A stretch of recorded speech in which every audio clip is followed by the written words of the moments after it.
Gary, I'm always building wood layouts. Yes? Why? I don't know. My favorite is actually the stone layout, the Iwagumi and rock formations and everything like that. And I started building aquariums with rocks. Wood came later. Obviously, you can build a lot of interesting things with wood, but this, ladies and gentlemen, this is at my heart. This comes from Florestas, and this is coming from Japan. I'm collecting rocks now like a penguin, except I'm older probably. Welcome to the beautiful world of aquascaping.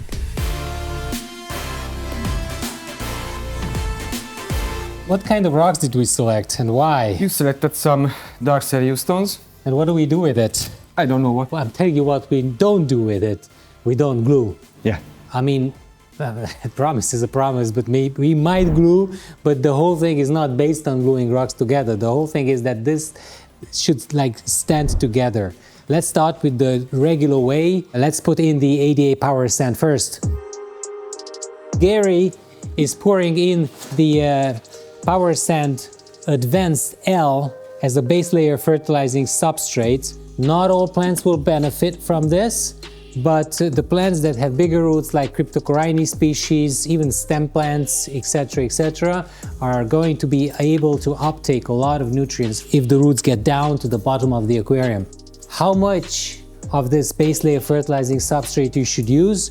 Well, you should use at least 1 centimeter at the bottom of the aquarium. And as you can see, we don't put it along the front glass or along the side glass. And why don't we do that? Simply, it's just not beautiful enough. And why do we need the substrate in the second place? We need it because it will help the bacteria growing in the soil. It's porous, a lot of bacteria will grow in it, and the bacteria will help with the filtration. I am using the dark Seiryu stones in this aquarium. When it's wet, actually, it looks much darker.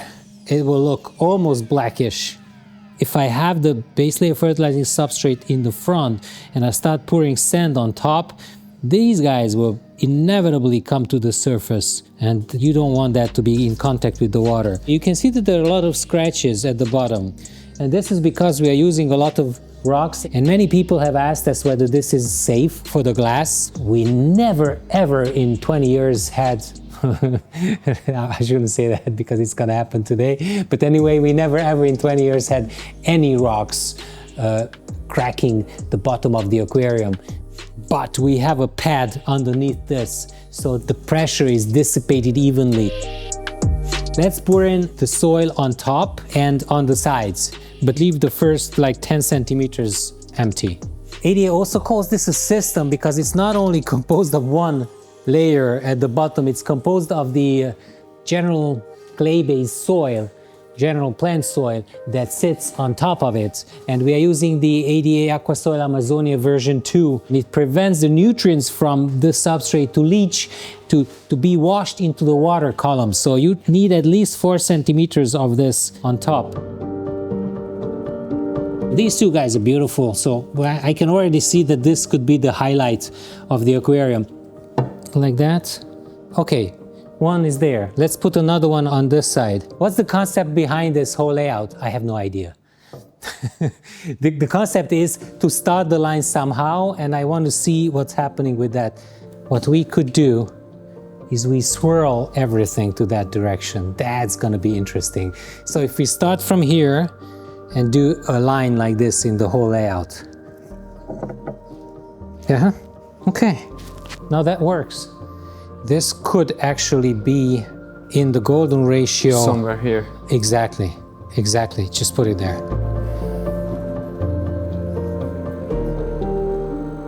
So this guy is actually looking good like that, but it should be very high, Gary. I want a line that comes from this point, goes up and down. And then down.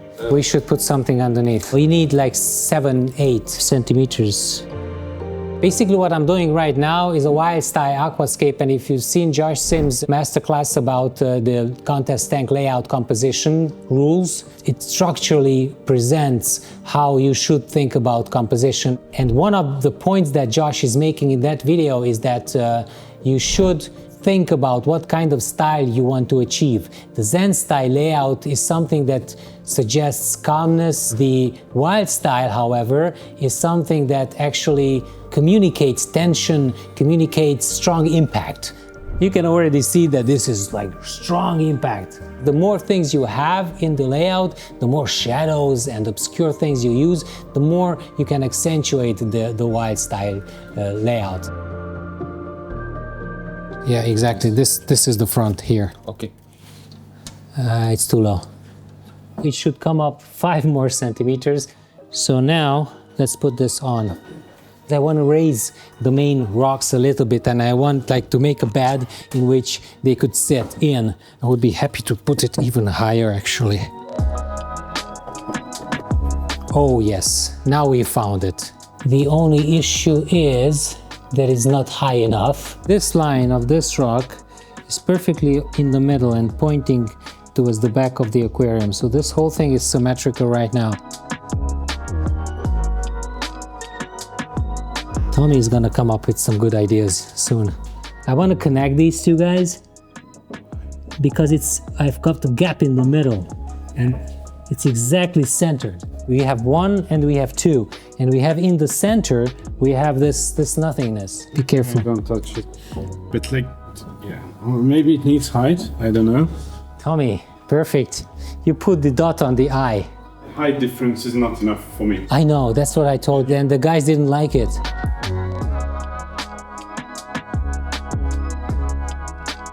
It's a good thing that Tommy is arranging the rocks so I can have a coffee, have a drink or something. Sorry, I don't want to... No, please do it. I love this, Tommy.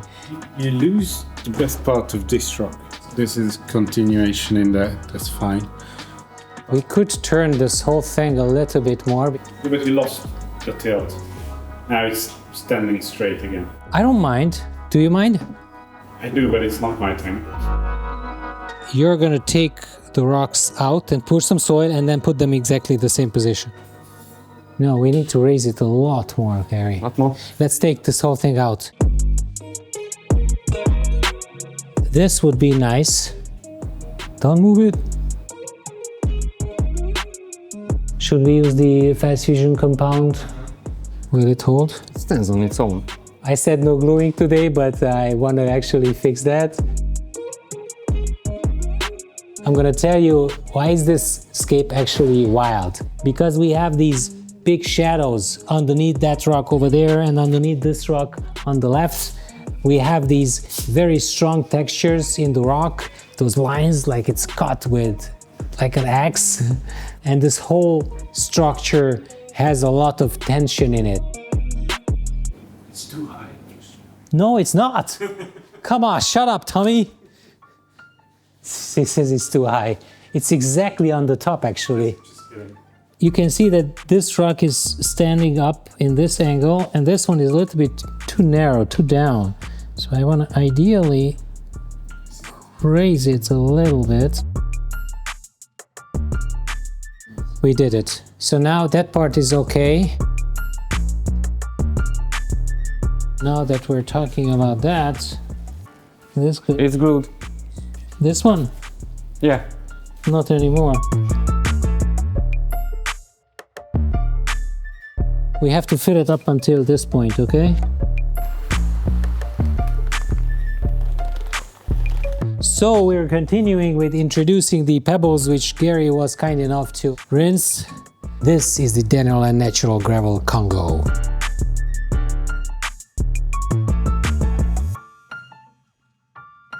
I think this is enough. What do you say?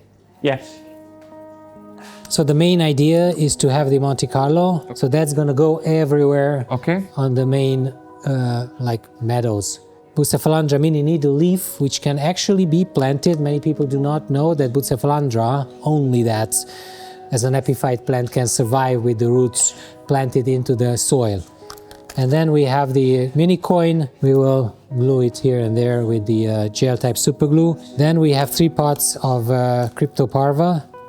Obviously that's gonna add a little bit of detail. Lobelia cardinalis, which is a beautiful plant. I love this much more than the Sterogyne repens, because Sterogyne has the roundish leaves, it grows too big. We have Ranunculus and we have the Verticillata. I am using my favorite ADA tool bag, which has my 2 favorite tools from ADA among others. I've got the main go-to scissors, which are the curved scissors, Pro Scissors from ADA, perfect tool. It's limited edition. And then I've got the mid-size tweezers. I'm gonna grab this, and I'm gonna grab a pot of Tropica Monte Carlo, just bunch it like that, tear off a little bit of it, hold it with the tweezers like that, push it in, release.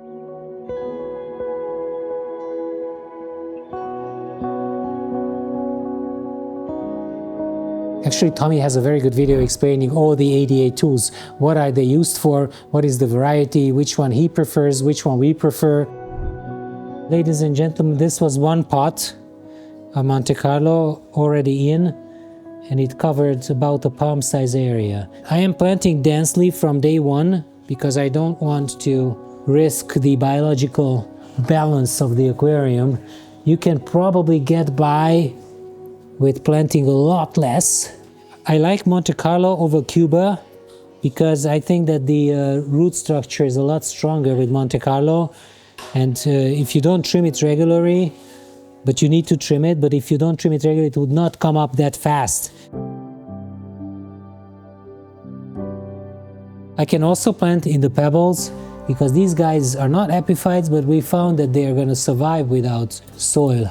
We are fertilizing this with the green aqua macro and micro, so they will more than survive as an epiphyte. Here we don't have that much light, so we're a little bit afraid of what's going to happen here. Please don't spray where I didn't plant yet, because now I'm going the dry way. It's a little bit more difficult to plant in dry soil, I found, but at least the soil particles will not stick to the tweezers. Good thing about aquascaping is that you do not have one set rule for anything. So what we're doing is one way to do aquascaping, and there are many very talented people around the world who are doing exactly the opposite of what we do, and it works. So you can be quite chill about what you're doing in your aquariums. The contrast of the aquarium is enhanced because we have the black rocks and you have the very bright Monte Carlo all around it. And that contrast is actually helping with enhancing the wild look of this aquarium, because contrast is wild. But when you have hard rocks like that with a lot of very characteristic structure, you need to have something that is a little bit roundish leaved. If I want strong lines with the rocks, I want to create contrast and I want to have roundish lines. A little bit of calmness. There's no strong lines without some soft lines. Gary was kind enough to actually finish 3 bunches of Anubias Petit, and he used the ADA Terra line, which will not decompose underwater. This is a bigger leaf than Anubias, and if I put it in the foreground, I can actually tie it to some rocks, so it will not take up too much space in the foreground, and it will also really help with the perspective. And I have 2 on this side, I have 3 on this side, I have a total of 5. This is again something that we do, an odd number of anything in the aquarium, because if you have an even number, that would increase the symmetry in the aquarium, and you don't want that. Good thing about Monte Carlo is that it will creep down, so anything that I plant on top will actually creep down the rock.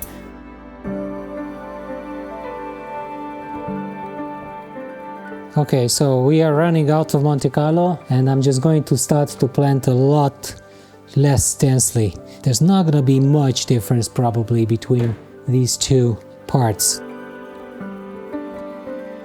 I'm going to continue with the bigger plants, the Lobelia, which is going to be hidden behind the rocks. so I will only see patches of it here and there.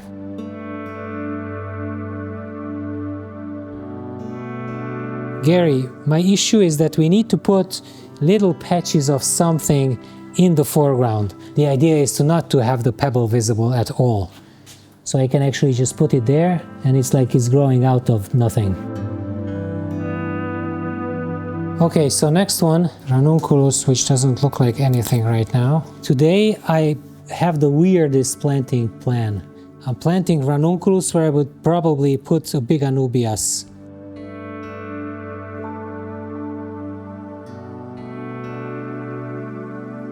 Where should I put verticillata? I'm gonna use very small patches of it.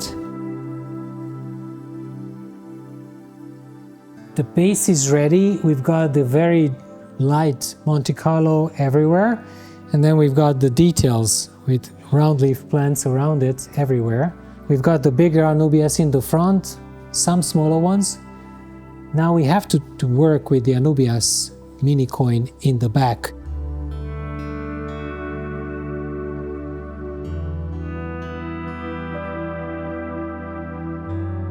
This is the Bucephalandra mini needle leaf. It's the next one. It's a little bit chunkier, bigger bunches than that one, so I can actually put it in bigger gaps, which is okay if I wanna like put it right here. See, covers better.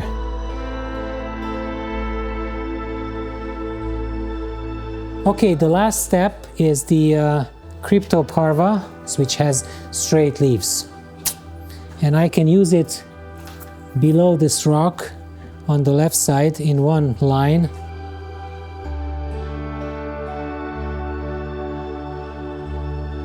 Okay, I'm done with the planting, and I'm pretty happy that I have used the black pebbles in the front. This is very strong foreground texture, very strong rocks texture.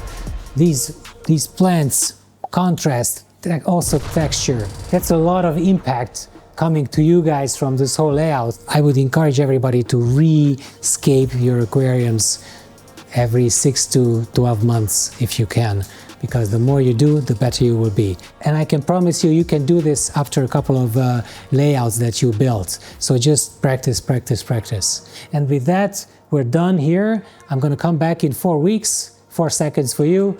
I'll let you know what I think about this and introduce the fish.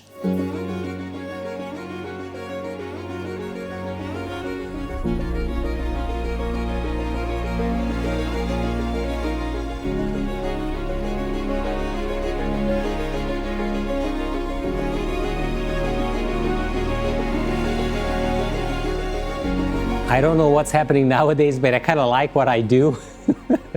That's been true for before as well. But I'm quite happy with the aquariums. It's just luck, or it's just something that is a vibe that just comes to me with aquascaping. I don't know.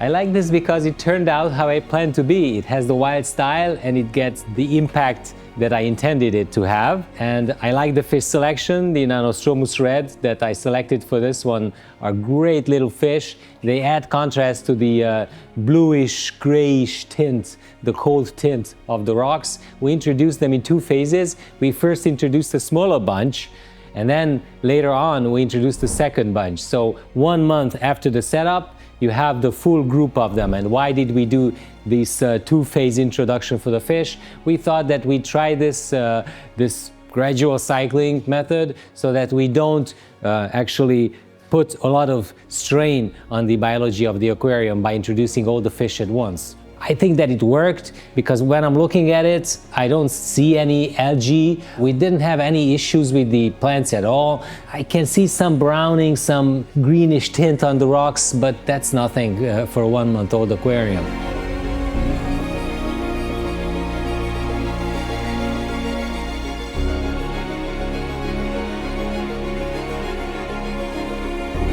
Other than that, I did a couple of smaller tweaks. The first tweak was actually mandatory, because as you can see on the right side of the main rock, there's not much light, and the Monte Carlo needs a lot of light to thrive, and CO2 obviously, but we have CO2 injection with the external reactor in this one. So we had to actually take out the melting plants from below the rock, and we introduced the Brasiliensis instead. So that one is okay with low light conditions, so those are thriving there. Another thing that I did, I didn't like the left top side of the aquarium, so I had to introduce a little bit more soil in there, and in order to be able to introduce the soil, I had to put a lot of rocks to actually make a nest, to be able to do this plateau on top. So we have some rocks, we have some rock wool in there, the usual stuff. You don't see that on picture because I did it in a Monday morning, whatever. And then I moved all the plants that were below it, I moved them on top of this one, and then we have the Blixa japonica as a plant on this side, and it's looking good. I think that it closes the picture better to have a plateau on this side, and it like matches the right side of the aquarium. And I also put just one bunch of Blixa on this side, so we have a lot of Blixa on that side, a little bit less on this side, so you have the balance of this this frame for the aquarium. Other than that, the guys don't like it. I kind of like it, so you have to let me know what you think in the comments. We introduced this microzorum that comes from Long Trang Huang, our friend from Vietnam. So it was in his aquarium and we wanted to save it, so I put it right there. They are saying that this one is too big there. I mean, the YouTube guys, talent behind the camera. But I think that's not, it's okay, I like it here. So maybe we will change it to another type of plant, some smaller leafed epiphyte plants. Maybe we'll leave it there. We couldn't leave it empty because there was a gap in between the glass and the rock. So you could see the reflection of the back of the rock, which was not really beautiful. It looked a little bit off. So that's why we had to do that.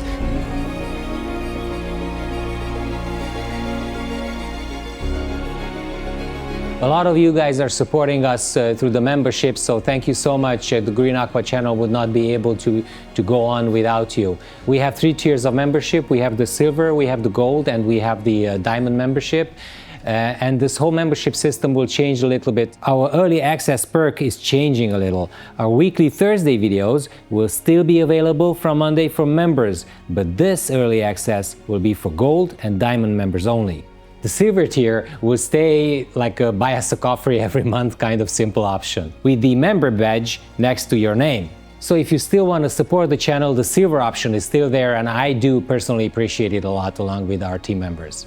But if you'd like to watch our new videos a few days early, gold and diamond memberships will still be the way to go from August. So thanks again for the support, whether you live in Europe and we can ship Green Aqua products for you, or you live outside Europe and you kind of contribute with views, comments, or membership to our channel. You guys are wonderful.